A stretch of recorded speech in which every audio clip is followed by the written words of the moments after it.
বাংলাদেশ বিমান বাহিনী এখন আর কেবল প্রতিরক্ষা বাহিনী নয়, বরং একটি আধুনিক কৌশলগত ও প্রযুক্তি নির্ভর শক্তি হিসেবে গড়ে উঠছে। স্বাধীনতা যুদ্ধের সময় মাত্র কয়েকটি হালকা বিমান ও হেলিকপ্টার নিয়ে যাত্রা শুরু করা এই বাহিনী আজ অনেক দূর এগিয়েছে। বর্তমান সরকারের সময়কালে বিমান বাহিনীতে যুক্ত হয়েছে উন্নত প্রযুক্তির যুদ্ধ বিমান, হেলিকপ্টার ও মিসাইল সিস্টেম। চীন, রাশিয়া ও ইউরোপের বিভিন্ন দেশের সঙ্গে চুক্তির মাধ্যমে আধুনিক সরঞ্জাম কেনার পরিকল্পনা চলছে। সম্প্রতি চীন সফরে প্রধান উপদেষ্টা ড ইউনূস ও চীনা প্রেসিডেন্টের মধ্যে অনুষ্ঠিত হয়েছে গুরুত্বপূর্ণ বৈঠক, যেখানে আধুনিক মাল্টিরোল ফাইটার জেট কেনার বিষয়েও আলোচনা হয়েছে।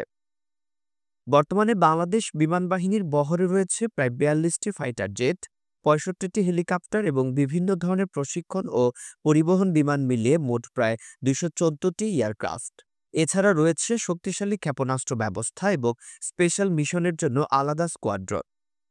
ফোর্সেস গোল ২০৩০ এর আওতায় এই বাহিনীকে আরও আধুনিক ও যুগোপযোগী করার পরিকল্পনা বাস্তবায়িত হচ্ছে। চীনের তৈরি জে-10সি যুদ্ধবিমান সংগ্রহের বিষয়ে জোরালো আলোচনা চলছে। একাধিক আন্তর্জাতিক সংবাদ মাধ্যমে উঠে এসেছে, প্রথম ধাপে ১৬টি জে-10সি যুদ্ধবিমান কেনার পরিকল্পনা রয়েছে বাংলাদেশে।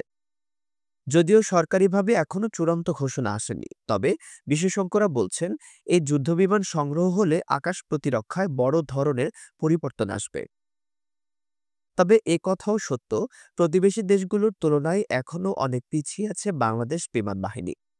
ভারতের হাতে রাফাল ও মিয়ানমারের হাতে সু-30 এর মতো উন্নত যুদ্ধবিমান রয়েছে। তাই নতুন ফাইটার জেট সংগ্রহ এখন সময়ের দাবি। ড ইউনূসের নেতৃত্বে বিমান বাহিনীতে যে পরিবর্তন আসছে তা নিঃসন্দেহে বাংলাদেশকে সামরিকভাবে আরও স্বাবলম্বী করবে। দেশবাসীর প্রত্যাশা, শীঘ্রই নতুন যুদ্ধবিমান সংযোজনের আনুষ্ঠানিক ঘোষণা আসবে। বাংলাদেশ বিমান বাহিনীকে আরও আধুনিক ও শক্তিশালী দেখতে চাই আমরা সবাই। আপনিও জানাতে পারেন আপনার মতামত। এখনই কি এই ধরনের যুদ্ধবিমান কেনা দরকার?